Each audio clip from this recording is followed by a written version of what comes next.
Welcome to Ark Bingo.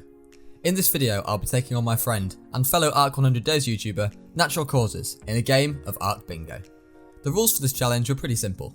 We created a list of 75 things to do on Ark, which ranged from finding a 150 dino to hitting a giga with a slingshot. We then used a random generator to pick out 25 things from that list, and we then made a bingo card with them, with ours looking like this. From then on, it was a race to see who could get 13 of these items checked off the list first. We did film the same concept twice, one on the island and one on Gen 2, so if you do enjoy this video, go and check out Natural's video, which I'll link in the description below. Also, a quick update on my latest 100 Days video. Don't worry, it is well in the works and should be with you guys in a few weeks' time. Lastly, to celebrate hitting 2,000 subscribers, I've made a Discord, where you can freely interact with me, as well as getting insights into what content I have coming up for you, so come check that out. Without further ado, let's get into the video. 2, 1, go. Alright, best of luck. Good luck. I decided the first thing I would go for was dying to full damage, but assuming that Nat would be going for the same thing, I knew I had to be quick. Spawning in, I jumped into the air and took off my tech boots straight away, so that I would take full damage when I fell down. Turns out that Nat had some slightly different ideas. Terminal.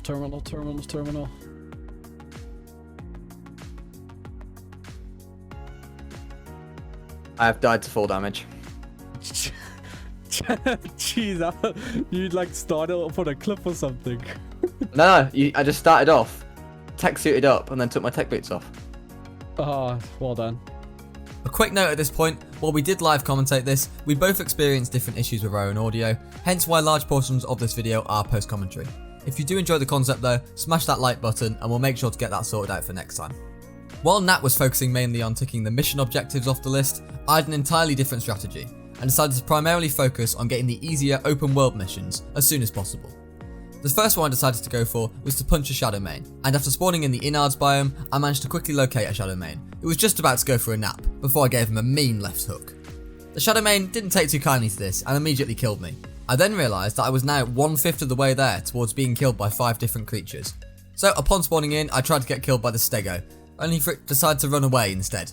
Thankfully, this Bronto duly obliged and we were now 2 out of 5. While we were doing this, Nat was attempting the Alpha Slide and Glide mission, and having a bit of difficulty with it, let's say.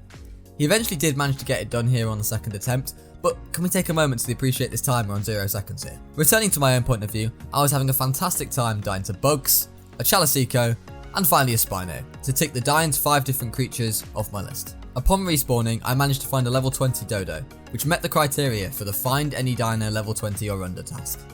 As you can see from the bingo card I'm pulling up on screen now, we got off to a great start, and we are currently 4-1 in the lead.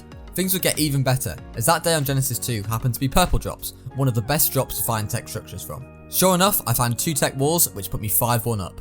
Natural, meanwhile, wasn't having the best of starts. Watch out, survivor! However, the dynamic was just about to change, as both of us had set our sights on reaching the coordinates of 1010 on the map. Come on, gotta get to 1010. 1010 is a beautiful location, I must say. After Natural frustratingly just beat me to 1010, he then managed to beat me to a mission terminal and start the beta mission of Slide and Glide, only 3 seconds before I had the opportunity. By starting that beta mission first, he would not only achieve the goal of beating any mission on beta, but would be in pole position to accomplish the beat any 2 missions on beta also. Within the space of a few minutes, my lead was evaporating before my eyes, and I had to come up with a plan to get back into it. I momentarily regained a 3-point lead by getting an Explorer note, before Natural completed his second mission on beta to narrow the scores once more. I have completed the second mission on beta. I then bumped into a pair of Pego Mastax, which thanks to the bingo card we'd been given, was like gold dust at this point. I of course tamed both of them up, which counted towards the tame 10 Pegos task, but I had also now tamed one of 5 creatures from the tame 5 different creatures objective. Knowing this, while Nat continued to chase the missions, I tamed myself up a Lystrosaurus and a level 15 Dodo. I then did try to knock out this Dilo, but managed to kill it instead, but luckily I found this Parasaur, which would be my 4th creature. After sighting a Hesperornis, I had a Brainwave. We had the rates on pretty much instant taming, so it was time to tame something that I never thought I would again. Where is he? Where is he? The redemption. This, if anyone who watched my Ragnarok series, this is redemption. I honestly hate this game.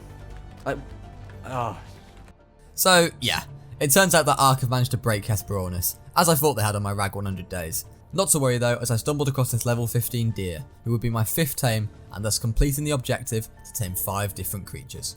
I think it's time for a quick check on how Nat was doing. What the fuck? They've made this mission so much harder. Gee.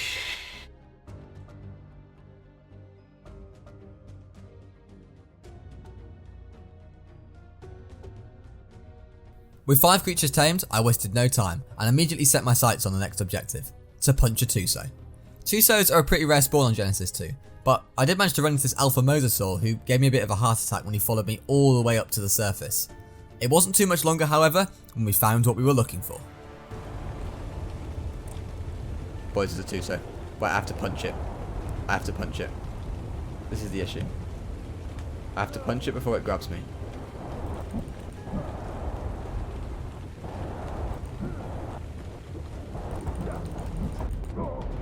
I have punched a Tuso. Good job. After finding that 140 Tuso and giving it a punch, we were now once again in a commanding position. Nat was still struggling with the missions and things were looking good. Before he had a moment of luck, that is. I have just found a level 150 compy. With Nat once again narrowing the scores, just as my lead was starting to look secure, I decided to go into the centre of the map in search for a void worm, which I would then try and hit with a slingshot. Upon entering, I realised how big this biome is without a skiff, so probably for the best, I decided to abandon this objective for now. Instead, I thought I would try out the Velonosaur Stalk mission on Gamma and see how it went. I did this as I realised if I completed this mission, I would be earning myself 2 points at once, as one of our objectives was to complete a hunt mission on Gamma, with another one being to complete the Velostalk mission on any difficulty. The first stage of the mission actually went pretty well, and I was surprised how much damage the Tech Punch was actually doing to the Velo. The issue was that despite him being on the squishy side, if you let him get any hits on you at all, due to the low armor of the Federation suit, you wouldn't survive long. It admittedly didn't help that I kept running into wild aggressive dinos like this Filer, and then the Velo just absolutely wrecked me with his aimbot here. Not to be discouraged, I decided to have another go, and this time things went a lot smoother, and we actually managed to get to the last wave of the mission. The issue with this one was that the last wave doesn't just have you fight one Velo, rather 3 of them. On top of that, the thorny dragons that spawn here are also incredibly tanky. I did make a bow and arrow and start plucking away at them, but realising at the speed I was going I would be there all day, I tried tech punching once again, which didn't quite work out. While the mission was definitely possible, I decided I would come back to it later. Nat meanwhile had decided to look in the space biome for void worms, and didn't appear to be having much luck, so decided to change strategy. One of the objectives on our list was to touch Rockwell's Innards terminal, located right at the end of Rockwell's cavern. This would have been an important one for Nat to get, only for him to be stopped in his tracks at the last minute by a level 60 Reaper King.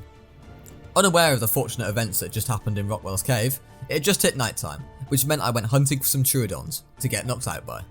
Eventually I did manage to locate a pair chasing this Phiomia, and I graciously offered myself up to be Troodon bait.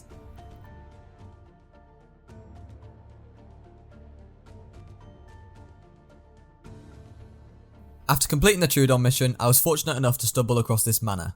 After it eventually landed so I could see its level, I was relieved to see that it was level 85, and thus met the level requirements needed. Also, shout out to Nat on this one, as when we realised how rare mana spawns are on Gen 2, he agreed to lower the level requirements, just minutes before I found this one. After the manor, I decided to attempt what Nat had earlier failed, and to reach Rockwell's Innards terminal. Nat had very kindly moved the Reapers out of the way of the doorway, which gave me a nice clear pathway to touch down on Rockwell's terminal. Speaking of Nat, let's go see what he's up to. What? Oh. After not having the best of times with the Alpha missions, Nat moved on to try the Ferox mission, which was actually considerably harder than the Velo mission. I was more than happy to let him continue on that one while I returned to the Velonosaur Stalk mission. I actually didn't know at this time, but I was only 2 off winning, so if I could just complete this mission, I would be the victor. I knew I could defeat the first couple of rounds pretty easy, but the key was to not take too much damage, as I would need to conserve my health for the final round. I managed to get through the first round without taking a single hit, and only took a small amount of damage in the second wave also. The key was to punch it in rapid succession, as it seemed to knock him back and stop him from shooting me. I had now reached the final round of this mission, and my strategy this time was to try and split the hostiles as far apart from each other as physically possible. If I could do this, I had a chance of winning. Checking back in on Nat, he appeared to have given up on the Ferox mission for now, but he had set his eyes on making a shotgun and some ammo, which I assume would be used to do the Velostalk mission. He then had what must have been about a 40th attempt at Downriver Run, and I'm pretty sure crashed in the same spot as he had in the last 3. He did however complete the Starwing Strike mission on Alpha, which meant that he only did one more Alpha mission to complete the objective, complete 3 alpha missions. Returning back to my POV, I was having real issues separating the Volanosaurs. I thought I saw a good opportunity to take this one out, only to be spotted by the one behind it and to have to hastily make a retreat. I did eventually manage to get my first kill of the mission though, and take out one of the lower level Volanosaurs with a tech punch. I then made a bow and arrow and started laying into one of the thorny dragons. After a lot of patience, I managed to take that one out also. I made a campfire and cooked up some meat, which was not actually because I was hungry, but to have the healing effects of the cooked meat when my food was low.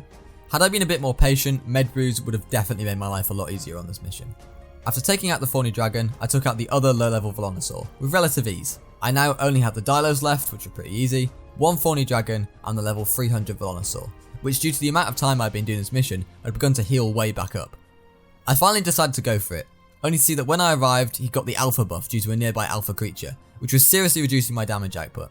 I got out of there as soon as possible and waited on the cliff for my health to regen, before going in again. Eventually my patience ran out and I went in for the kill. Thankfully this time the alpha buffs seemed to have disappeared and I took out the last level 300 Velo. This left just a thorny dragon, which conveniently had managed to get himself stuck in some trees. Taking him out, this took me up to 13 tasks completed, and I was the winner of this game of Ark Bingo. Thank you all so much for watching this game of Ark Bingo. A big thank you to Nat for filming these videos with me. I thoroughly enjoyed filming with him, so make sure to go check out his channel and the corresponding video that he's made on this channel of both of us playing Ark Bingo. Like I mentioned at the start, I do have another 100 days video which is on the way, so I'll see you in a couple of weeks for that. I hope you all have a great day and take care.